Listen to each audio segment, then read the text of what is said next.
Wait, sorry. Is this live or we've stopped that? I don't know what the official. Not live. Actually, Okay. this one is. What? This one is. At Because 12:30? Milo's so popular. Oh, boy. Okay. So this one is actually live. Live in 30 seconds? Live in 30 seconds. 40 seconds? Cool. Curse up a storm, Milo. Yeah. Everywhere. All right. Are you ready? The world. Here we go. Hi, everyone. Thanks for tuning in to our Emmy Contenders series. My name is Yvonne Villareal, and I cover television. We're here today with Milo Ventimiglia, who stars as the world's best dad, Jack Pearson on NBC's This Is Us. It's a pleasure to have you here. Always happy to see you, Yvonne. World's best dad. I grew up with, like Kevin Arnold's father and like Mr. Cunningham. So when people say to me like, you're America's dad now, I'm like, no, Jack is, not me, Jack is. I like the examples you gave. Before we get into the show, Yeah. what was your relationship like with TV growing up? I mean, I watched as much as I could, or as much as mom and dad would let me watch. I grew up on the Wonder Years or reruns of like Happy Days and Laverne and Shirley and I Love Lucy. Watched The Fresh Prince growing up. Kind of just like watched as much as I could, but also back then, we really only had like a handful of channels. And then I remember my mom and dad got an On box, which turned into HBO, I think later on. Literally, it was just like this box on top of their TV, and you just turn it. You had one thing, and it was on, and that was all movies and whatnot. But that was kind of the first venture into cable. Wow.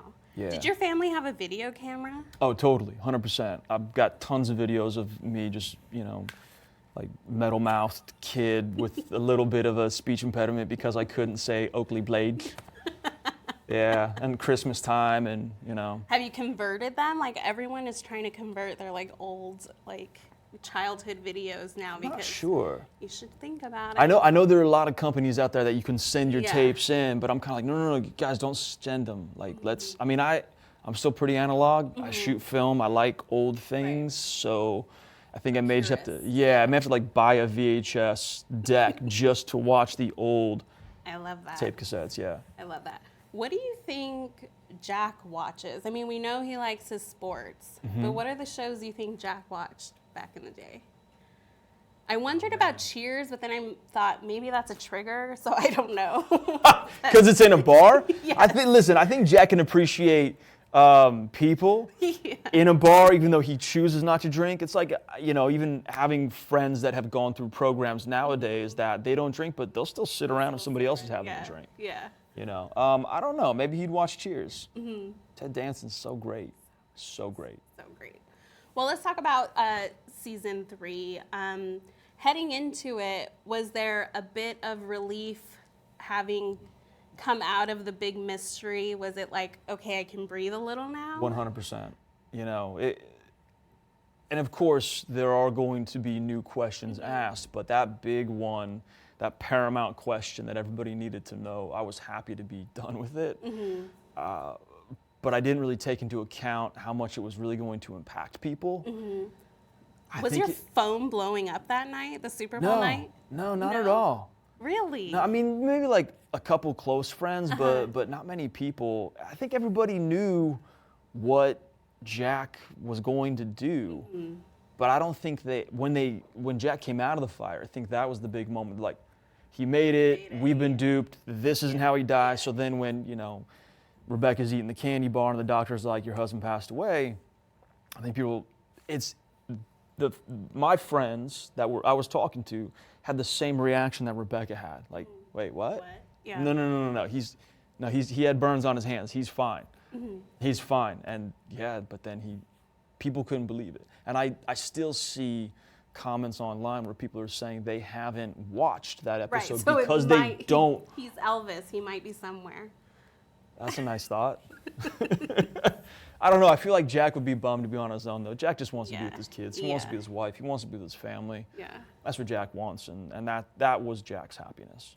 Well, and it sort of lets you sort of sit in on as other mysteries unfold, like figuring out who the her was. Did you have any sense of the Hurwoods all along, or was it a secret to you too? No, we all knew. You all knew. Dan Fogelman is the worst kept secret with us on the cast. He gets so excited to come down to set and be like, so I got this thing, Mai, and oh, you're gonna love it. So then he goes on and explains it, and he'll explain it to you, and we're all very good. We're all professional. We all understand the mystery that we need to protect and hang on to so that the audience can have this experience. We all get that. Right. But also, I'm grateful to Dan because he gives us the information which informs the performance. Like, I couldn't imagine, actually, no, I can't. I've been on shows before where people are like, no, hey, you'll see when you see it. And I'm like, yeah, but guys, it's important to my job to know which direction my character's thinking about going. Right. So Dan is very, very gracious to give us the information. So I knew the Her, I knew about Baby Jack, I knew about, all this stuff because he gets so excited. He just gets so excited to talk about what he and the other writers are coming up with. And he'll drag you into a room to watch the episode and just look at you to see your reaction. Yeah, totally. And I've been there. Yeah. Mandy and I'll be sitting there crying, and he's like, "This is gonna kill people. This is gonna kill people." And we're like, "Yeah, it is gonna kill people, Dan." Well, and this season we get a lot of backstory for Jack. How is that for you as an actor to sort of work backwards on a character? You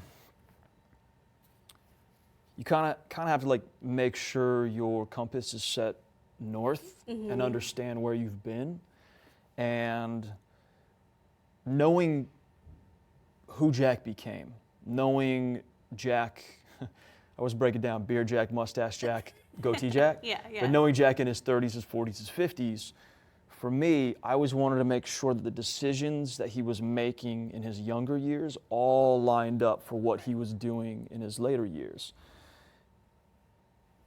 And even though the writing dictates that, a lot of it too, I felt the responsibility as an actor to make sure that it was all seamless and it wasn't such a stray away from the character. And again, it goes back to the writing.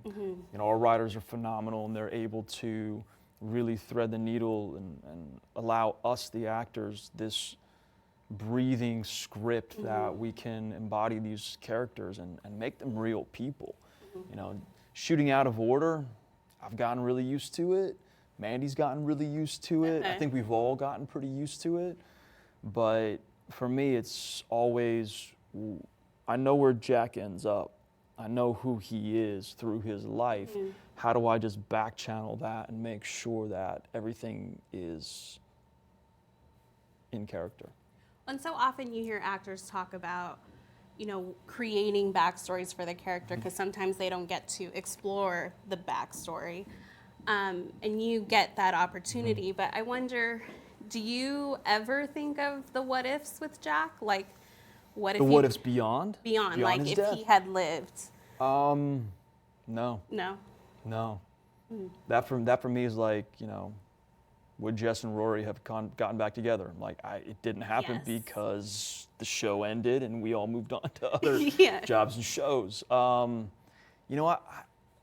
I don't really think about a what if with Jack. I like to believe that he and Rebecca would be happily married. They'd have their family. He'd be excited about the grandbabies and doing his best to kind of leave his legacy of positivity and love and strength for the family and then, die of old age. But that didn't happen for Jack. So I don't really dream up or think up or wonder or worry where he might have been.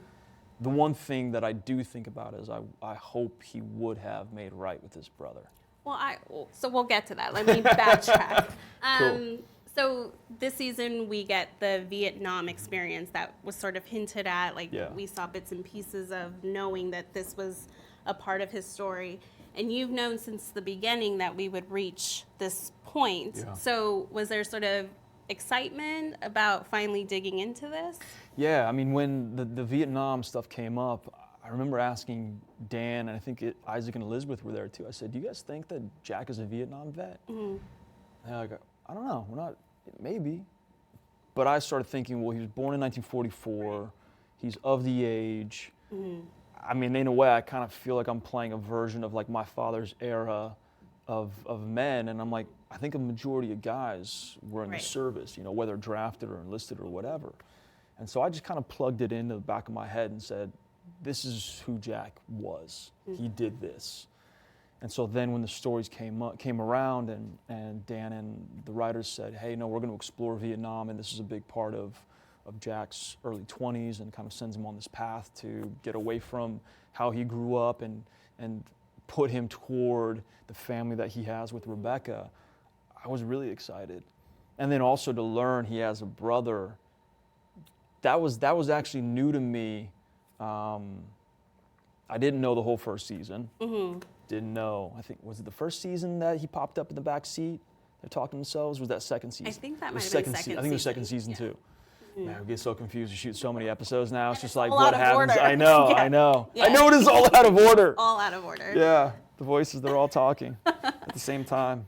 Well, so what was, I mean, the writer's room, I feel like the average age is around 30s, Yeah. around there. And I know that they brought in author Tim O'Brien, Yeah, right, to sort of yeah. consult on the story. Yeah. So talk about having him as a source, and then talk about your father, who was Yeah. a veteran, mining him for information. I think there were, and I think we can all relate to this as people, we can all have a shared experience, and then we all have our individual experiences within that shared experience. Right. Tim's experience in Vietnam was different than my father's experience in Vietnam, but they were both in the same war. Having Tim there to guide the specificity and the detail, and I think a lot of the emotion of active combat was great for the writers, you know, because it was, I don't think we don't have any former military in the room. In the room, yeah.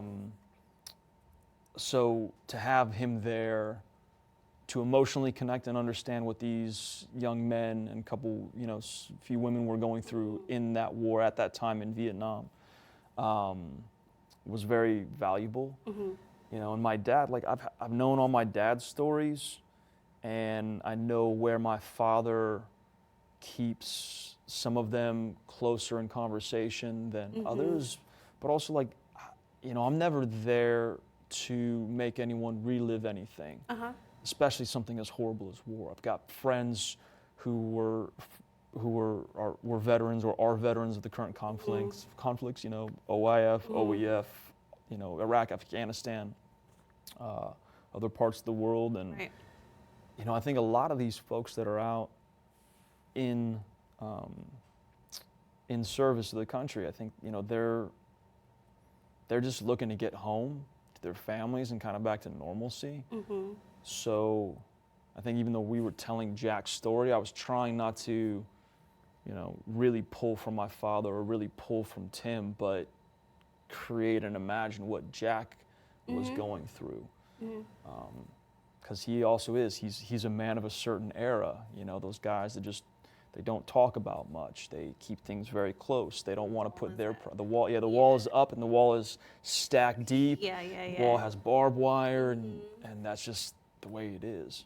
Did it offer you, though, like a little sense of connection to your dad? Because I think I read somewhere that, like, you found boots that were similar to what he wore. Yeah, there were little nods that I wanted to put in, like the number on the rifle that Jack carries. I've got a photo of my dad, and my dad had that number on his rifle. Or like the style of boots. I asked, because I think the first fitting, they were the full leathers, and I was like, no, I want to do the green tops that were canvas. And I asked my dad, I was like, why did you guys have the green tops? He goes, well, that was the second round of boots because your first ones just went to shit. Wow. And that was also why they were green canvas, because they dried faster, because everything is wet over there. So I was like, oh, okay. And then all of a sudden I look on set, I'm like, and everybody has the green tops. I was like, oh, okay, great. Sorry, Hala, didn't mean to do that to you. Who's our wonderful costume designer? Yeah. But I was trying to, like, put just little things in that were unique to my father visually, but also, you know, we really were relying on Tim and the story and the experience of what he was building with the writers to create where we needed to be and where Jack was emotionally in any given moment. Did he watch it? What did he think of in terms of capturing the emotions of that time? I mean, I do remember being on set with Tim. It was a scene when we were doing the firefight. It was that first Vietnam episode. And Mo McCrae, who plays Robinson, he had just gone down, and Jack rushes over to him, and scenes like that, they take a little bit of momentum. You really have to like get in there and go full force and kind of go big to like narrow it down and emotionally understand what needs to happen. You know, Mo there in pain, Mo there in shock, Jack in shock, but Jack also having to be the one in charge. And I remember we're doing it over and over and over again, and I'm out talking to Ken Olin, and Tim's there, and I think Tim was like, "It sucks." I'm like, just give it a minute. He goes, "No, this sucks." And I think Ken and I are like, "Just wait a minute." And then we get into it a little deeper, and then we finally find the rhythm of it. You know, Mo and I lock in, and everybody else locks in, and our camera crew and everybody. You find those moments where you're not acting, they're just real. Mm-hmm. The real moments between two people going through a horrible time. Mm-hmm. And I remember coming out of several of those takes and walking over to Ken and Tim at the monitors, and I don't think Tim was crying, but I think he was very emotionally pulled in, and then he was like, I was worried. I didn't think you guys were gonna get it. I'm like, just give us time, man. We'll get it. Yeah, we're professionals. Well, because how was it sort of having that extra layer to add to your performance, action, and all these sort of external factors, which is not what you're used to with this show? Yeah, and that's the thing. It's not what I'm used to with the show, but it's a discipline as an actor. Like, I've done it before. Right. So I think to like lay in the stunt work, to lay in the physicality. I know there was one moment, we had a long night of shooting that big battle scene, and everything that I was wearing was the real gear. I mean, heavy flak jacket, everything. And I asked for it. I was like, no, I want the real stuff. Yeah. Not even because I want to feel it. To be honest, I'm like, well, this one just fits better. Everything else was kind of like light, and I'm like, nah, just don't be nice, Put actual bricks in the bags, don't put pillows. And I remember toward the end of the night, I think it was about 3 a.m, and I was just sitting on an apple box off to the side, and it was a pretty cold night, and I could see steam coming off of myself. Wow. And Ken just looks over at Ken Olin and he goes, "You okay?" And I go, "I'm effing tired, man." Yeah. And I was just sitting there, and he said to me, later on, he goes, "That's the first time I've ever heard you say you're tired."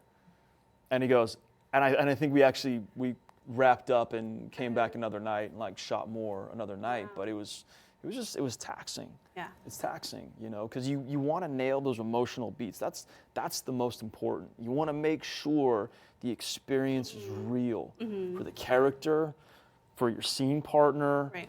for everybody there, and then ultimately the audience will be so pulled in by it that they're watching reality TV almost, because it's happening in front of them. Well, what was the physical preparation like? I heard there was a boot camp. Yeah, there was a boot camp. How was that? I said to Fogelman, I was like, "Hey man, if anybody starts yelling at me, I'm like, I just." You don't respond well to that. No, not that I don't respond well. I was like, I'm 41 years old. I think we can figure this out. But for the boot camp, actually, what it really was taking professionals, taking former military, that was teaching myself and our group of actors how to move of the era of Vietnam as a soldier. It's like if I'm holding my rifle like this, they're like, "No, Vietnam was a little more out here." Oh, interesting. And then just where we started as a group, myself and the other actors, a lot of these guys had never handled a rifle. A lot of these guys never handled a grenade launcher, and a lot of these guys never handled a weapon of any kind. And then to move and drop and everything, like there was this one actor, Peter Falls. We were doing these moves where we'd kind of flank each other. We'd get up and run, and this group was firing. Then we'd drop and fire, and this person would get up. And every time Peter would get up, he'd dust himself off and start running. But because of that, it kind of like a little bit of ribbon came in. We started calling him Romance, and then he wrote it on his helmet, and it started to get plugged into just like the core of these characters. And so even though we were doing this mini version of a boot camp, like Hollywood actor boot camp, just to know specific moves, it was building a company. It was building a group. It was building a rapport. It was building, the guys that are getting picked on, the other guys that are standing up for those guys. And through all of it, I had leadership, but then also I was put in that leadership position where I was supposed to, because these were my guys. So a lot of it was very technical as opposed to physically taxing. I was going to say, because you should start, I think a lot of people would pay for a boot camp led by you. Led by Jack or Milo? Yeah. Yes. I don't know. No 200 push-ups, nothing like that. No, I think we just probably wander around the city with the camera. Like, hey guys, let's walk over there. It looks nice. But how was it to feel like, to be Jack, who is just, this heart of gold and like very, compassionate person holding the rifle? Did it feel weird? No. Jack always struck me as a man who does what he needs to in any given situation or scenario. He's a protector, and I think Jack, in war, he's there to protect his guys. And that was always a big conversation with Jack in Vietnam, and something I never lost sight of. We know he's in Vietnam to go find his brother. Right. But Jack is now responsible for these, 15 to 20 other souls that he will not let his guard down. And that one moment when he does let his guard down, one of his guys dies. And I think that is as haunting as his brother. And that was something that I hung on to through the filming, was these men are as important as his brother. But the reason why he's there is to find his brother. So talk about that relationship. You've worked with Michael before. So how did things carry over when doing this dynamic? So Michael and I, we did a film together a bunch of years ago, but I think we'd only had 1 or 2 scenes together. So we didn't actually really have heavy scene work, but we had a familiarity as men, as actors, which was great. And I always, we'd go out for meals in New Orleans, and I'm like, I just like this guy. He's just a nice guy. Yeah. So we had that foundation. And then right when we jumped on to the scene work for This Is Us, it just felt like we naturally folded into this fraternal relationship where,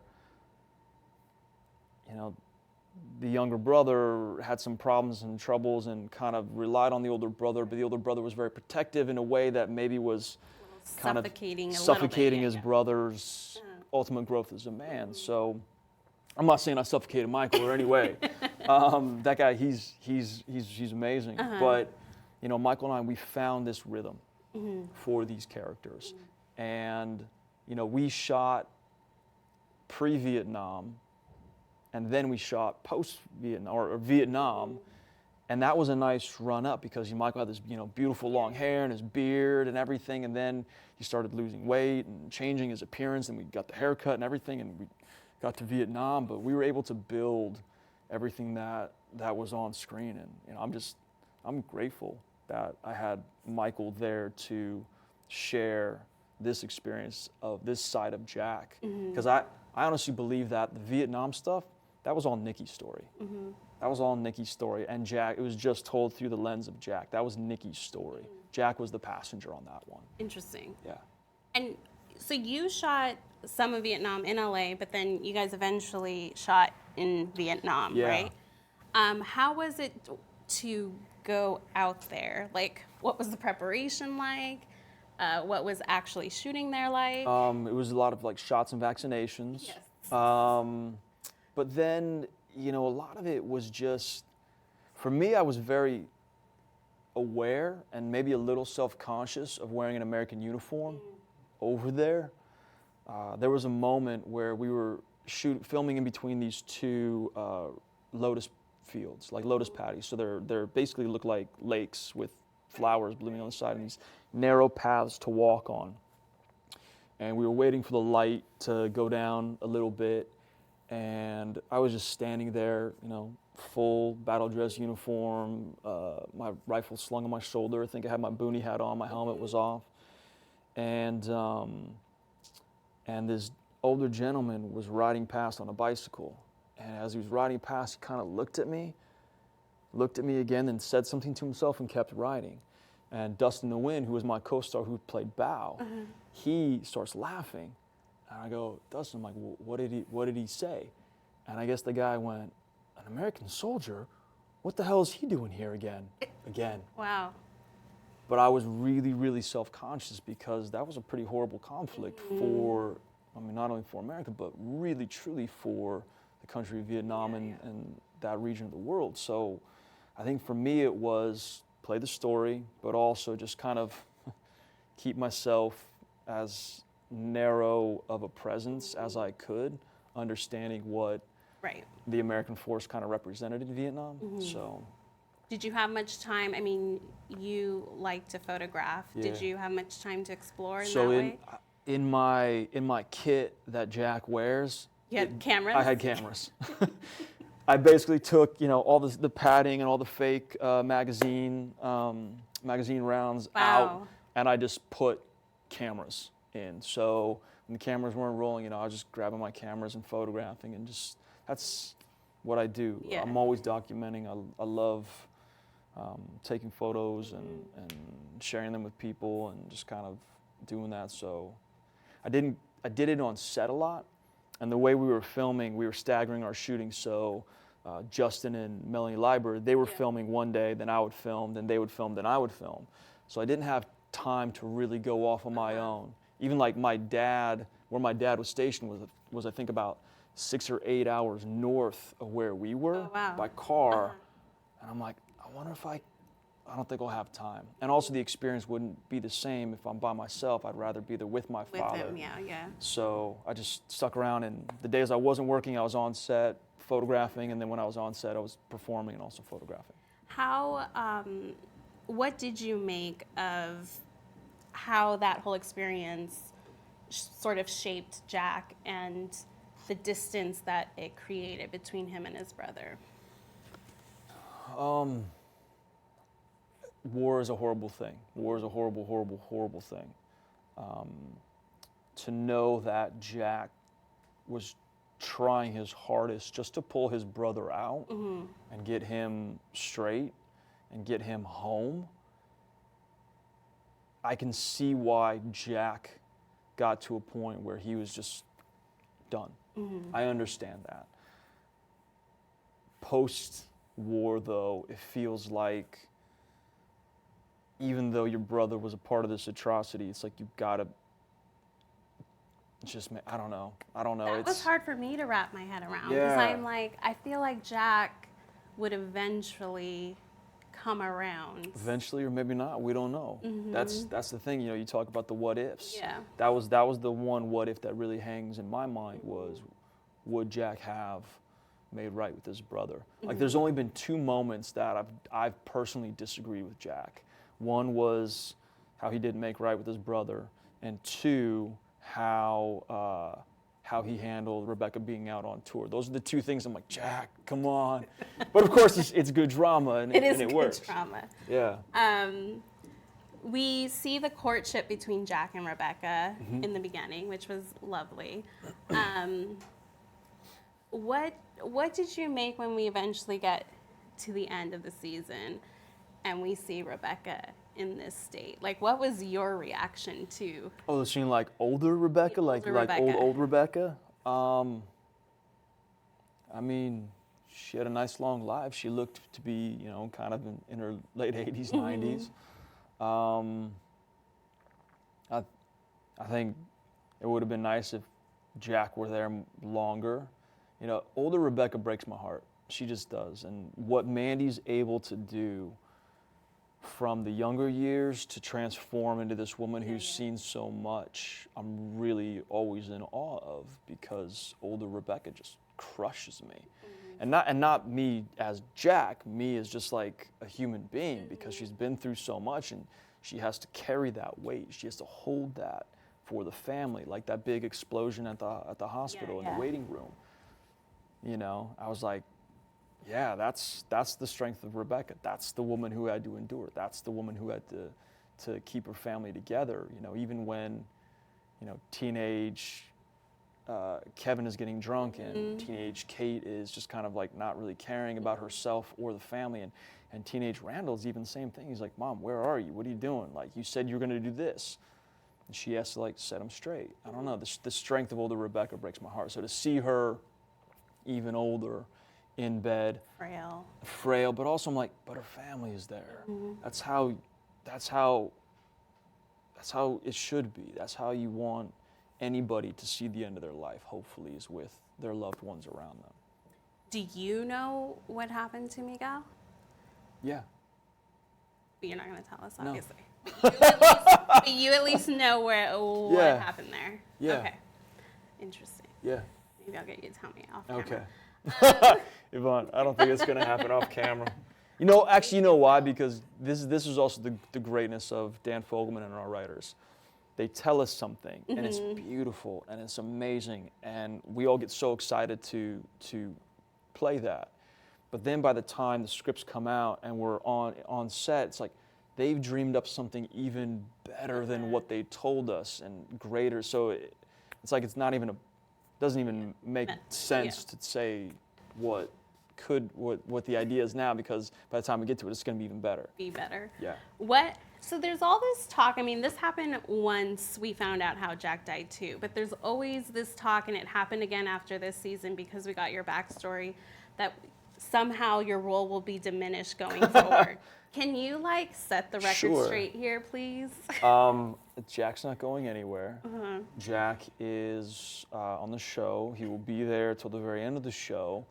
There are a lot of characters, and because there are a lot of characters, there are a lot of stories to service. Right. It doesn't mean that Jack is diminished or anybody else is diminished. It's just some stories are Gotta make room. You gotta make room, and sometimes, you know, you're gonna want to spend time with Randall and Beth. You're gonna want to spend time with Kevin. You want to spend time with Kate and Toby because, well, we need to. This is the family. It's not Jack Pearson. It's the family. So, you know, I know even for me, like the end of this season, I wasn't around a whole lot. It got to the point where I felt like I would pop by and say hi to people more than I was even on set. And even the crew, they're like, well, you haven't been around. You're not taking off, are you? I'm like, no. I'm here. Like, I'm on the show. Yeah. Guys, I'm on the call sheet. I'm not going anywhere. There's no Ned Stark, cut the head off, he's gone. You know? I know you don't like to do the what ifs, but I have to ask. Sure. What would Jack have told Randall about how he handled this friction with Beth? I don't know. I wanted to shake Randall so hard. Yeah. You know, but that's Randall. Yeah. You know, Randall is focused. He's very focused, and he's very determined, and he has a good heart. And I always feel like there's moments where if Randall just kind of peeled the blinders off for a moment, just a moment, and considered other people around, then he would just kind of change his tune. But also, man, I imagine marriages, they're unique and they're difficult, and you have to be willing to support your partner at the same time as, like, you know, move forward in what you want. And I think they were in a tough spot, you know, losing jobs and all that, and financially and how things are going. It's tough. But yeah, I wonder if Jack might have just said to Randall, you know, hey, just listen to your wife, like, hear what she has to say. I don't know. At this point, like heading into the 4th season, do you still have hopes in terms of what you want to see from Jack, or is it kind of like, I've gotten a good amount of like exploration, like I'm fine with whatever the writers have to offer, like, or do you have something you still want to see from him? I do, but I don't even know if they're worth mentioning. You know, I think there's still a lot of life to live for Jack. Of course. You know, even though we've seen him in war, I think I would love to go touch back into that world with Michael Angarano if I can, because of that relationship. You know, seeing Jack and Rebecca younger and this, you know, blossoming romance, like, I love all that stuff. Seeing Jack with his kids, you know, and our kids, our little big three and our medium big three, they're all growing up. Yeah. You know, I think Niles is going off to college. Hannah's over 21 now. You know, the little kids, I feel like Parker and Lonnie may be like getting mustaches coming in. You know, Mackenzie's so tall. It's like we also as a production have to navigate how all of that works and the stories we can tell, because at a certain point too, the littles are going to bump up to the middles. Yeah. And the middles are going to be too old to play, you know, so we just have to be cautious of it and aware of it. But I love Jack with his kids. You know, in 3 seasons, you know, we've managed to explore and mine so much of this man and this family. But I still believe and feel, and in conversations with the writers, know that we have so much more to see from Jack. Before we wrap things up, there was a photo going around Twitter of you with Chris Evans in Opposite of Sex. Opposite sex. Opposite sex. Opposite of Sex was a movie. Oh, yes. Yeah. Opposite Sex. Dressed in drag? No, not just in drag, but the hairstyle was interesting. The pants were interesting. I think it was, what, 99? Yes. Yeah, it was 1999. It's like, come on, give me a break. What do you remember about, I mean, I know people have asked you about Fresh Prince of BelAir, Sabrina. What do you remember about that show? I remember, I mean, it was a blast. I mean, Mark Cohen and Abby Silverstein. Mark Silverstein and Abby Cohen. Wow, sorry. They've been riding together for so long. I'm like, yeah, Mark and Abby. Mark and Abby. I've been fans of their work. And so to be on a show that was, it felt like the first of its kind, because it was a dramedy. It was an hour-long drama comedy. You know, this was like before Malcolm in the Middle. This was before any of those. And I remember being in my 20s playing high school, and just like the group of actors we had, and it was fun. It was a fun setup, you know. And Chris, it's always nice. That was, I think, his very first job in town, and to see where he's gone and to see what he's become. I mean, Captain America is pretty amazing, but also more importantly, to see how Chris takes up that mantle of being Captain America and like gives back to kids and all of this. It's like, it's really impressive. He very much went to the school of Jack Pearson. Like he's very much of that. You know what? Chris is a good man, and he was even a good kid back when we were kids doing that show. You know, we were all having a good time, and you know, you're in your early 20s and you're on Warner Brothers lot, and you're doing a TV show, and there's a parking space with your name on it, and you're just like, this is amazing. I made it. Yeah, kind of. Yeah. But then at the same time, I remember when we'd be in scene work, like he would just lock in. And I'm like, oh, this kid, he's gonna do something great. Interesting. Yeah. All right, so lightning round. Okay, cool. Last show you binge watched?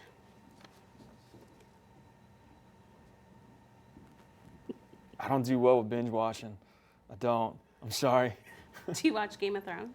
No. Okay, we'll skip that question. But I wonder if like the whole thing's gonna be summed up with a coffee cup now. Literally like 10 years in the future. 10 years in the future, it's gonna be like, oh man, Game of Thrones. How many seasons was it? 10? 8 seasons? 8 seasons, right? 8 seasons. Wow, it was amazing. That show. Seriously, the dragons. Dude, that coffee cup. Yep. 15 minutes of fame for the coffee cup. Dude, that's like a lifetime. That's Tutankhamen status. Have you ever left something on set and regretted it? I've left things on set intentionally. Okay. But I've never done it and regretted it. No, I'm pretty, like I work backwards with my props just so that I know what is mine and what I need to do. And like I got the kids kind of doing that. We're all responsible for what we have to do, and we don't have somebody else doing it for us. Like, no iPhones, No. Like, yeah, keep your phones off set. Yeah. Keep your phones off set. That's so funny. What classic TV show would you have loved to be on? Happy Days. I think it'd be fun to be on Happy Days. What kind of role? Like, I don't know, maybe like the Fonz, his nephew or something. But I think he had a nephew, and I think it was Scott Bale. Oh man, shoot, wasn't it? I caught you. Okay, great. What's the worst job you've ever had, and it doesn't have to be in acting? The worst job. I can't say I've ever had a bad job. Really? I've had jobs that have been challenging. I've had jobs like, you know, you're waking up early in the morning to roll newspapers, you're waking up early in the morning to pack croissants, you're waking up staying up late to, deal with drunk people. I've had plenty of jobs that were challenging, but never What's a the bad art job. of throwing a newspaper on someone's porch? Sadly, I wasn't the thrower. You weren't the I was thrower? literally like the roller, The and I was roller? just like hanging out with my buddy. When he, like, I would ride my bike next to him. It was his. I'll be honest, it was his paper route. I would just get up in the morning, so I'm like, I gotta work. It's like, dude, you're 12. You I don't. hope he gave you some money. Some of it. I can't remember if I did or not. Maybe it was a free day. It's fine. You know what? I got valuable work experience. Well, we might put you to work here. Anytime. Well, Need thank some interns. Let me know. I'm happy. Thank you so much for being here. It was Always. a pleasure talking to you. And for all you, if you want to check out more of our Emmy chats, head over to latimes.com.